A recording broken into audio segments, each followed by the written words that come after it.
रजनी बहू जरा पानी तो लाना। जी माँ जी अभी लाई, कहकर उसने अपने आटे से सने हुए हाथों को धोया और दौड़ते हुए एक गिलास पानी ले आई। और जानती है, यदि मम्मी जी के आदेश का पालन होने में तनिक भी देर हुई तो मम्मी जी नाराज हो जाएंगी। लीजिए मम्मी जी, क्या कर रही थी? इतनी देर लगा दी। ओ मम्मी जी आटा गूंथ रही थी। मर्दों के आने का समय हो रहा है और तू अभी तक आटा ही गूंथ रही है। तुझसे कितनी बार कहा है, दिन भर के थके हारे मर्द घर में आते हैं, कम से कम उन्हें रोटी तो समय पर मिलनी चाहिए। थोड़ा समय से काम कर लिया कर। जी मम्मी जी, मैंने तो सब्जी पहले ही छौंक दी थी, अब तो बस आटा ही तो गूंथ रही थी, बाकी सब तैयार है। हम कहते हुए उसे घूरा और बोली, खाने में क्या सब्जी बनाई है? मुझसे पूछने की तो जरूरत ही नहीं है, रजनी पर तंज कसते हुए बोली। अब तो यही घर की मालकिन हो गई है। कल मम्मी जी आपने ही तो आलू बैगन की सब्जी बनाने के लिए कहा था, फ्रिज में बैगन रखे थे, वो ही बना दिए।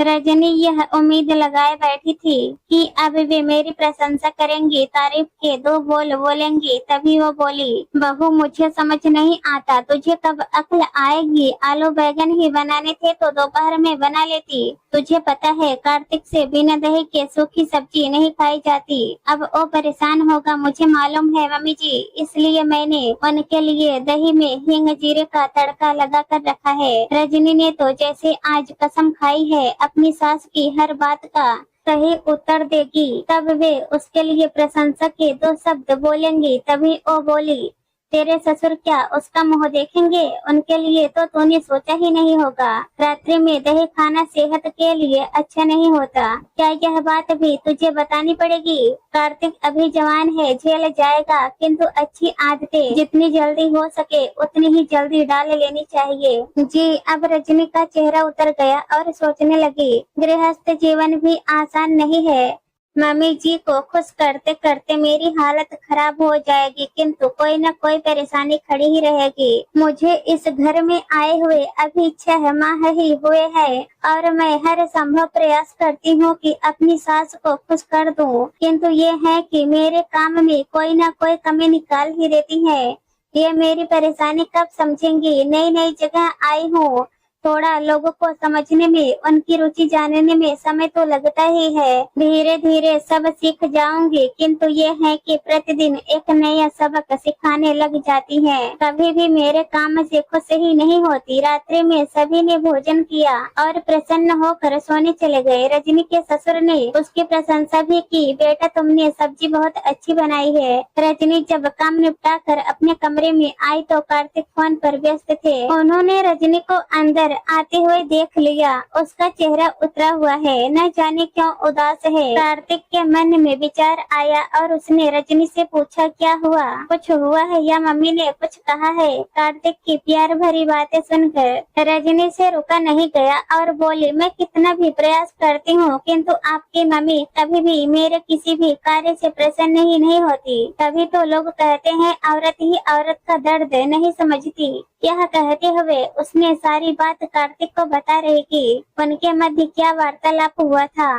तब कार्तिक बोला, मम्मी वैसे ही जबान से कड़वा बोलती हैं, किंतु दिल की बहुत अच्छी हैं। तुम उनकी बातों को अन्यथा क्यों ले जाती हो? तुम इस सकारात्मक सोच से क्यों नहीं सोचती हो? क्या यह बात तुम्हें पता थी कि रात्रि में दही खाना अच्छा नहीं होता है? नहीं तो फिर आज तुमने मम्मी के माध्यम से जाना कि रात्रि में दही खाना स्वास्थ्य के लिए अच्छा नहीं है। सूखी सब्जी के साथ हमेशा दही या रायता कुछ भी बना होना चाहिए। इसलिए आइंदा तुम याद रखोगे कि ऐसा भोजन दोपहर में बनाया जाए तो इसमें बुराई ही क्या है। उन्होंने अपने जीवन के 40 वर्ष गृहस्थ जीवन में बिताए, जो अनुभव अभी वो तुम्हें दे रही है, इसमें तो मुझे कोई बुराई नजर नहीं आती है। हो सकता है उनका कहने का तरीका थोड़ा सख्त हो, किंतु तुम्हें कुछ सिखा ही रही हैं, कुछ तुमसे ले तो नहीं रही। जब तक वो है उनसे जितना ज्ञान बटोरना है बटोर लो, प्यार से समझाए या गुस्से से, कुछ मिलेगा ही। कार्तिक मुस्कुराते हुए बोला, तुम ऐसा इसलिए कह रहे हो, वो तुम्हारी माँ है, तुम्हें नहीं वो कुछ कहती है, सुनना तो मुझे ही पड़ता है। तब कार्तिक ने रजनी को समझाया, अध्यापक भी जब अपना ज्ञान देता है तो वह छात्र को कभी प्यार से तो कभी मार से समझाता है या नहीं। इस तरीके से तुम उन्हें अपना गुरु समझ सकती हो। अपने जीवन में अनुभवों को तुम्हारे अंदर भर रही है और वो भी मुफ्त में। तब रजनी मुंह बनाते हुए बोली, मैं उनकी बातों का बुरा नहीं मानती हूँ, उनके अनुसार कार्य करने का भी प्रयास करती हूँ, किंतु कभी कभी मुझे भी उम्मीद होती है कि वह शिक्षक मेरी प्रशंसा करे। जो परिश्रम मैंने किया है उसकी उपेक्षा न करके एक दो बोल प्यार के भी तो बोल सकती है। वह शिक्षक नहीं, वे सास ही हैं। शिक्षक कभी कभी अपनी छात्र की प्रशंसा भी तो करता है, किंतु सास कभी भी अपनी बहू की तकलीफ को नहीं समझती है कि वह किस तरह है। अनजान घर में आकर अनजान लोगों के साथ रहकर अपना तालमेल बैठाने का प्रयास कर रही है। यहाँ पर तुम गलत हो। जहाँ तक मैं अपनी माँ को समझता हूँ, तुम्हारे सामने सख्त होने का प्रयास करती है ताकि तुम किसी भी कार्य में लापरवाही न बरतो, किंतु बाद में तो तुम्हारी प्रशंसा भी करती है। मैंने तो कभी नहीं सुना है। रजनी बोली, सुनोगी कैसे? अभी तो तुम्हें बताया कि तुम्हारे पीछे प्रशंसा करती है। अच्छा चलो, यदि तुम अपनी प्रशंसा सुनना ही चाहती हो तो मैं एक दिन उनके मुख से ही तुम्हारी प्रशंसा सुनवा दूंगा। बड़े लोग सामने प्रशंसा नहीं करते हैं। प्रशंसा तो वो होती है जो पीठ पीछे की जाए। पीठ पीछे तो ज्यादातर लोग बुराई ही करते हैं, मुख पर लापलूसी के लिए प्रशंसा करते हैं। तो मम्मी को तुम्हारी लापलूसी नहीं करनी है, तुम्हें जिंदगी सिखा रही है। कार्तिक की बातों से रजनी को थोड़ा सी राहत मिली और बोली, मेरी इच्छा है कि मैं कभी भी मम्मी जी के मुंह से अपनी प्रशंसा सुनूं। ठीक है, एक दिन तुम्हारी प्रशंसा मैं तुम्हें सुनवा कर ही रहूंगा। इस बात को लगभग 15 दिन हो गए। कार्तिक की छुट्टी थी। रजनी भी अपने घर के कार्य निपटा कर अंदर सोने चली गई थी। कार्तिक की नींद खुल गई और वह बाहर आकर अपनी मम्मी के पास बैठ गया। कुछ देर पश्चात अपनी मम्मी से बोला, चाय की इच्छा हो रही है? रजनी तो घोड़े बेचकर सो रही है। यह भी ना कितना सोती है। यह सारा दिन करती ही क्या है? सारा दिन घर में रहना और आराम करना। आज मेरी छुट्टी है तो यह नहीं कि पति को एक कप चाय भी दे दे, थोड़ा नाश्ता हो जाता। रात भर सोएगी, दिन में भी सो रही है। कार्तिक बहुत देर तक उसकी बुराई करता रहा। तब अचानक उसकी मम्मी बोली, सारा दिन काम करके थक जाती है, पहले नाश्ता फिर दोपहर का खाना, तेरे कपड़े, घर की साफ सफाई, मेरे भी 4 काम है। जब से यहाँ आई है मैं आराम ही तो कर रही हूँ, वरना मुझे कहाँ आराम मिल रहा था।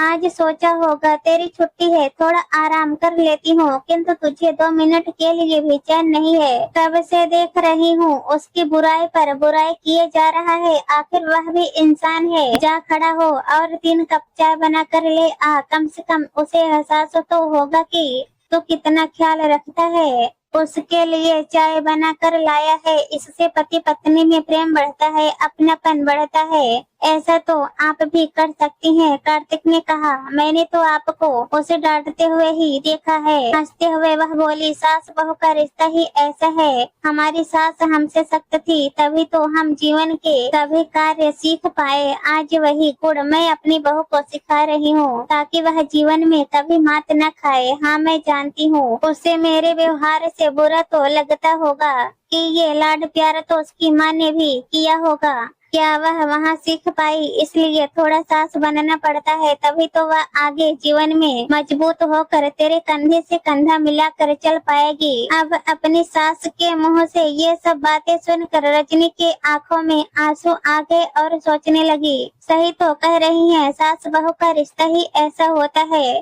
कभी नीम से कड़वा और कभी खट्टा। उसकी मिठास कभी महसूस नहीं होती, जो जीवन में धीरे धीरे घुलती जाती है। खुश होते हुए वह तुरंत ही रसोई में गई और उसने 3 कप चाय बनाने के लिए रख दी। सोच रही थी, सास को बहू की तकलीफ दिखाई तो देती है, किंतु कभी कभी उसके अच्छे के लिए सख्त भी बन जाती है।